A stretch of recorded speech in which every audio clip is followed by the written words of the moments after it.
Hey y'all, welcome back to my channel. I'm Muriel. This is Nurse Muriel. And y'all, it's been a while, but I want to say, as usual, thank y'all to my new subscribers. I am at 817. It is. Thank y'all for still viewing. I still see subscribers trickling in. I appreciate it, y'all. I hadn't done a video in about 14, 15 days, I believe. But, you know, y'all are still coming in, so I appreciate it.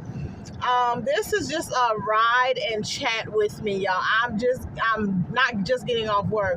I did an overnight shift, and let me tell y'all, them overnights be kicking my behind. I started doing them back in May because I had a day shift that was like the day shift from HE double hockey sticks. Now, it wasn't horrible, you know, but it was just a lot. And I said, let me try nights. Let me go back on some nights and, you know, just get a little bit of that relaxation. But y'all, the recovery after nights is not what it used to be. And you know what? I'm not even gonna say it's not what it used to be. I worked nights for, I'm gonna say, a good 16 years, probably 15 years. I did nights, and I never thought anything was wrong with it. I thought it was the best shift. You know, no management, none of that. But when I started working days, I realized how much better I was feeling. Even working a day shift, even a 12-hour grueling day shift, I realized how much better I felt in my body when I started working days. And I only can attribute it to night shift and the loss of sleep and stuff. It just felt like I thought I was fine, but I realized after working days how refreshed I was, how even after only 5 hours of sleep, I wasn't like, I didn't feel, I almost like I felt better. Before I was feeling like not miserable, but I was just not alive and like I am working day shift. And y'all, last night was one of them. It wasn't even a bad night, y'all. I had so much downtime, but I am not one of the nurses that's going to sleep her shift away because I want to be able to keep my eyes on the resident. Now, mind you, on my break, I normally sleep on my break because it's my break. And I do combine a whole hour from my break. If I'm doing a 12-hour shift, you know, those 2:15s you get and at 30, I combine them and I take an hour, and I sleep. But for some reason last night, I wasn't sleepy, and I actually didn't officially take a break. Like, I stayed at the nursing station the whole night. I was getting up for the patients who was getting up, walking around and stuff. I was helping them back to their rooms, and I didn't sleep. But y'all, that ride home, ooh. Let me tell y'all, I have a certain spot that I stop to take my nap on my ride home after I work nights. And I normally get in that spot once I get to that destination, and I normally sleep for about an hour, y'all, hour and a half.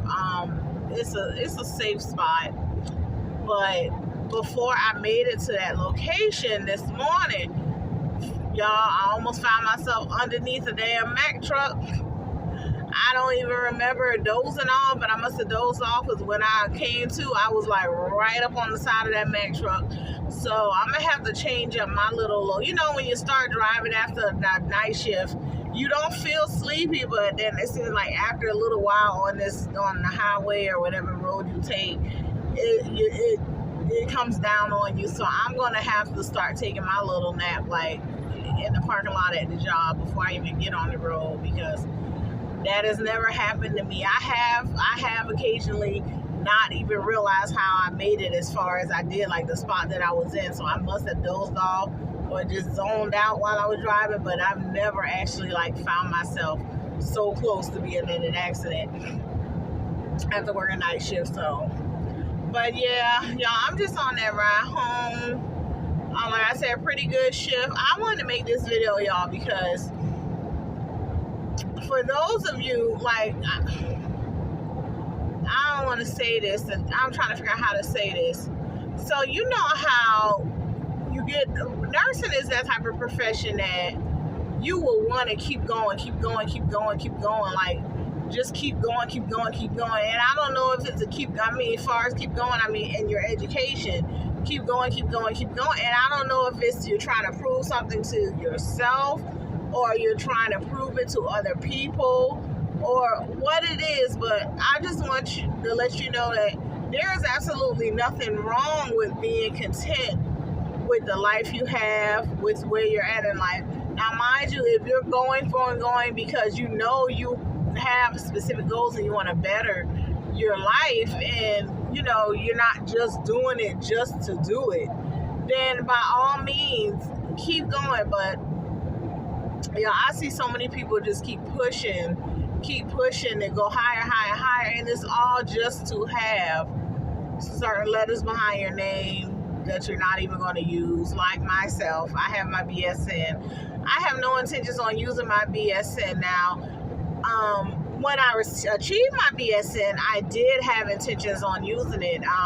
The goal was, y'all know, I have a disabled son, so the goal was to work from home, be able to get a work from home job, and it would have been easier for me to do it with my BSN. Now, when I achieved my BSN, it wasn't times like it is now, like, yeah, this panoramic was going on, but it was like newly going on. Like, I completed my BSN in 2021, so the panoramic was kind of new when I started school, and I'm the type that once I start something, I want to finish. But what I'm making now, the money I'm making now, had I been making this, had I known that I would still be making this, like had I known this was going to be this good, I would have never completed the BSN. And one thing about me, I really don't like school, y'all. I don't like school. Now, some people love school, and if you love school and you want to find yourself going further, then by all means do that, because you know there are some people who are just going to be a lifelong student. Not saying I'm not a lifelong student, but I'm not a lifelong student of nursing. I'm a lifelong student of life. I would say of history as well, because I still like learning about history, but I'm not a lifelong student of nursing, and it may be my age and why I feel like this, because I'm closer than retirement than most people. Retirement age now, however, I'm closer to retirement age than most people, but I'm actually closer to retirement than a lot of people my age, because I don't plan to do this 60-something year. I don't plan to be retiring at 60-something. I plan the next 4 to 5 years to be retired. Like retired as far as not working in nursing, not working, we're not working in basically a traditional job. I'm not going to say I'm not going to be working, but it probably would be mainly in my own business, or a business where I can have the convenience of doing it from home, but not with someone else as my employer per se. Like, like if my YouTube starts bringing in pretty good income or whatever, and my business, my trash business is bringing pretty good income, that'll be my work, like, and that'll be basically that's the type of work that I can do anywhere I am.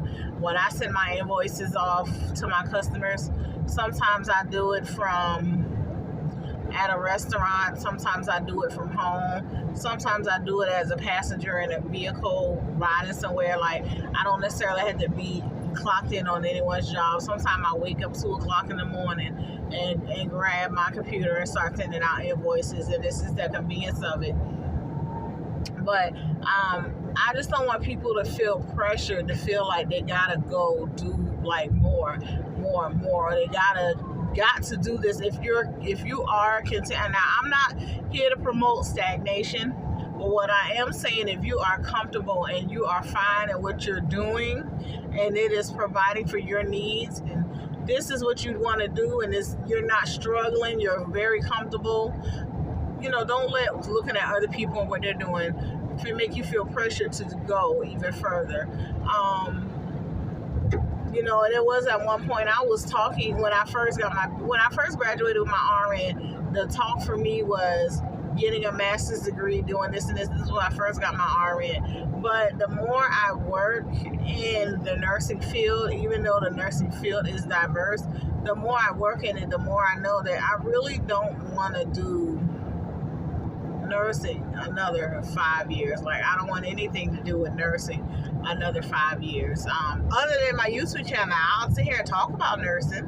but I don't have to still be a nurse to talk about my experiences as a nurse. And when I say things like working in a hospital, I don't want to say that to discourage you from working in a hospital. I worked in a hospital. I felt like when I got my RN, I felt like, I shouldn't be in long-term care. Like, I should be utilizing my license to do more, what I felt like was more. And I thought working in a hospital was the more that I needed to do. But I got in that hospital, y'all, and of course, I learned things, and I will never regret going because of the things I learned. But I was more stressed in that hospital than all my years in long-term care, and I didn't feel like the stress was worth it to say I work in a hospital.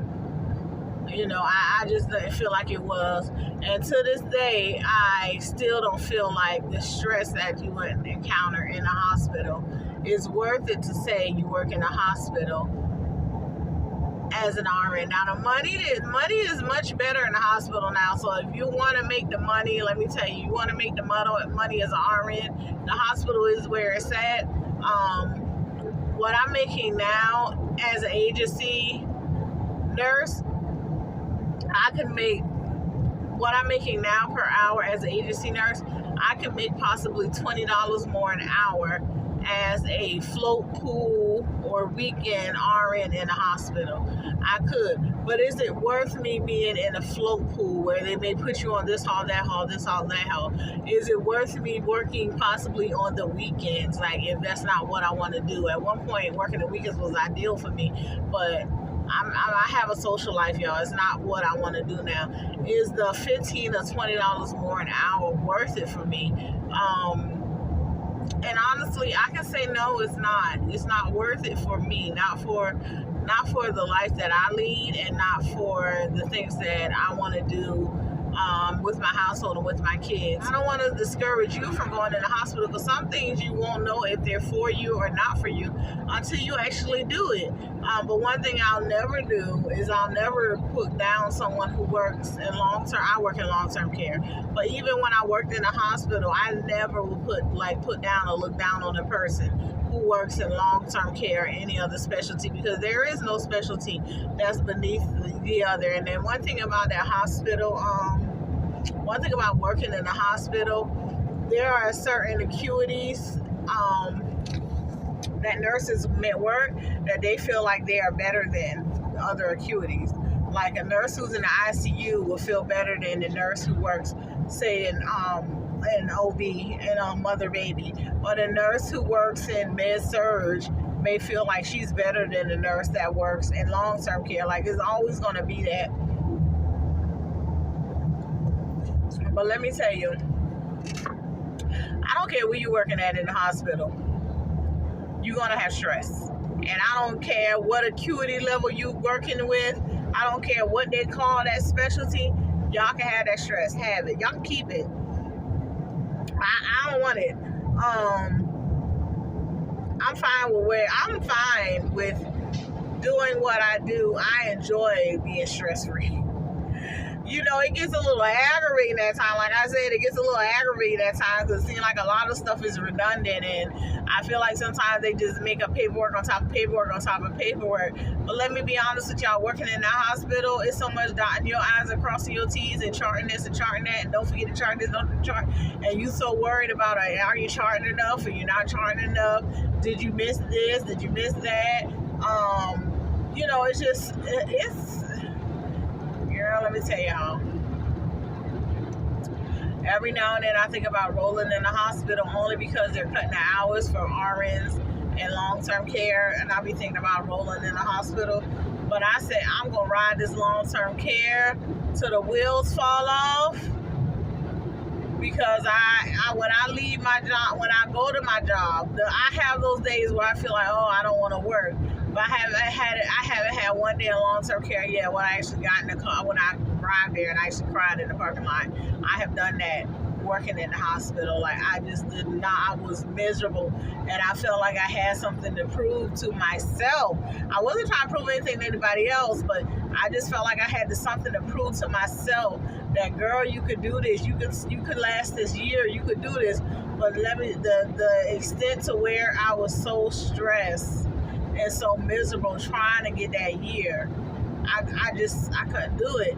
Even when I did the assignment, the travel assignment, y'all, it wasn't hard. That hospital, the acuity level wasn't as high.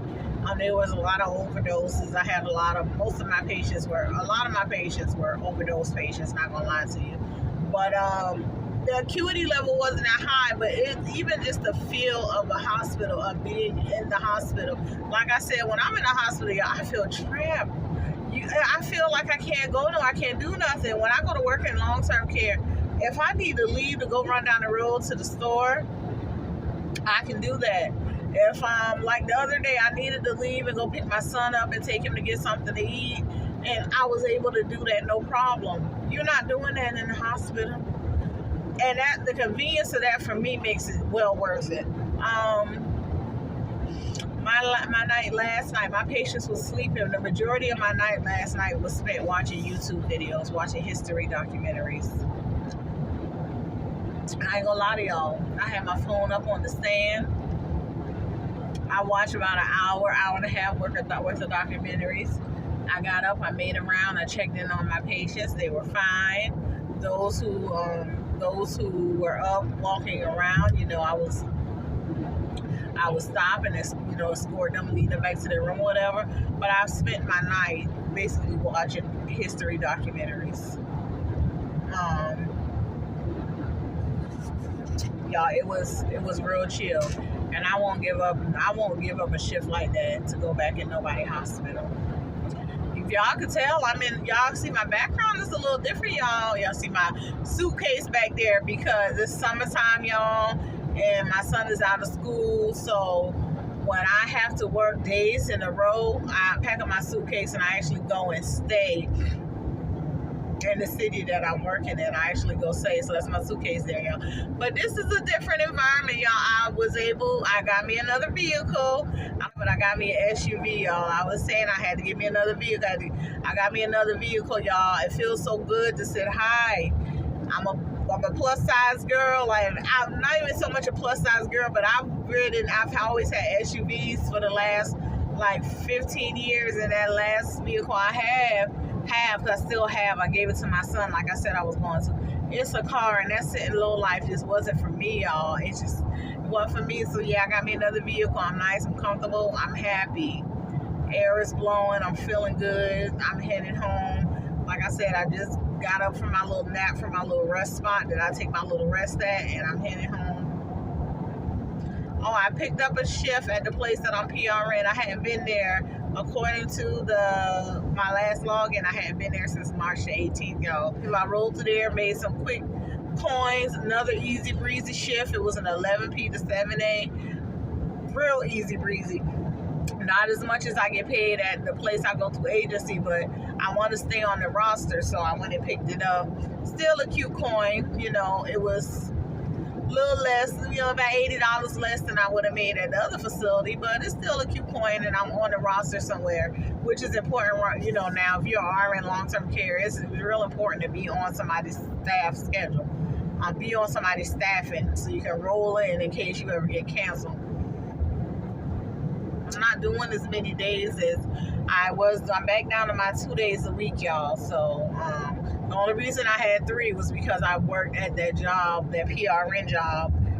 So that's why I was, I had 3 days this week, had my little suitcase and was down there for the 3 days. But yeah, so I just want to come back in, y'all, because I just don't want anybody, sometimes you'll watch these YouTube videos and you'll see people that's doing this and doing that and doing this and doing that and creating your career, and you would think that you was continuing your career, and you may be continuing your career, but you see other people doing this and doing that, and it almost make you feel like a little pressure, to do more than what you're doing. When in all honesty, before you saw what that person was doing, you was more than content doing what you were doing. More than content doing what you were doing. I also want to give a shout out to my daughter. Let me tell you, my daughter, I hadn't talked about her in a while. My daughter, she's 19. She she tried the college thing, and I'm gonna use my daughter as an example. Okay, just so you know that every path is not, you know, my daughter's very smart in high school, like very, very smart in high school. Like she graduated in the top 10% of her class. She got awards, all kind of stuff.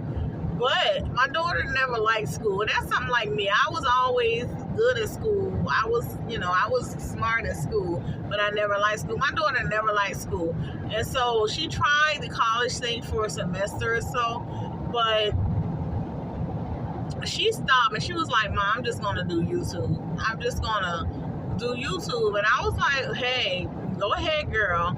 Because I know my daughter is good at, like, when she was like 12 years old, my daughter had a YouTube channel. This is before I even realized what YouTube really was. She had a YouTube channel where she had over 10,000 subscribers.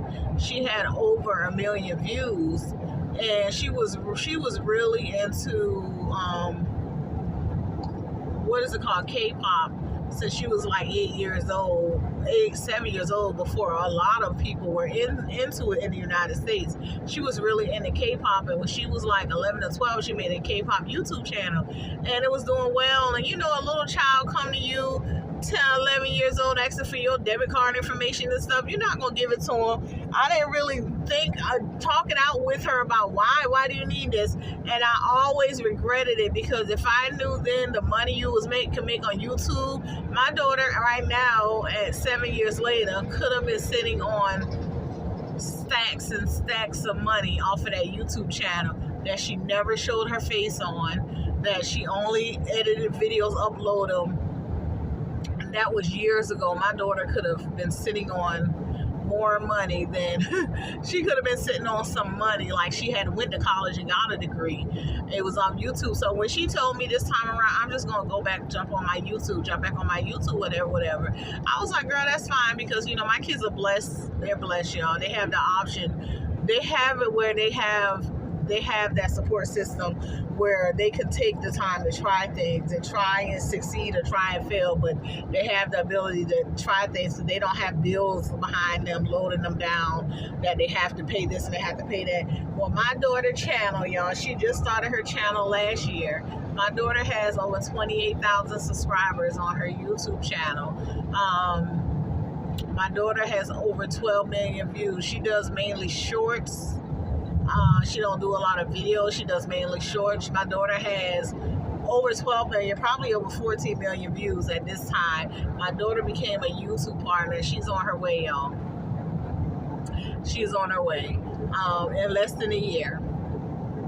My daughter, I don't know what it is. That girl, you know, these young kids, they know the internet, y'all, but she's on her way. So now that she's a YouTube partner, now that she can earn money, she's about to really go hard on uploading videos. I'm not going to drop where her channel is on here, because she actually don't want us to share it. I don't know why, but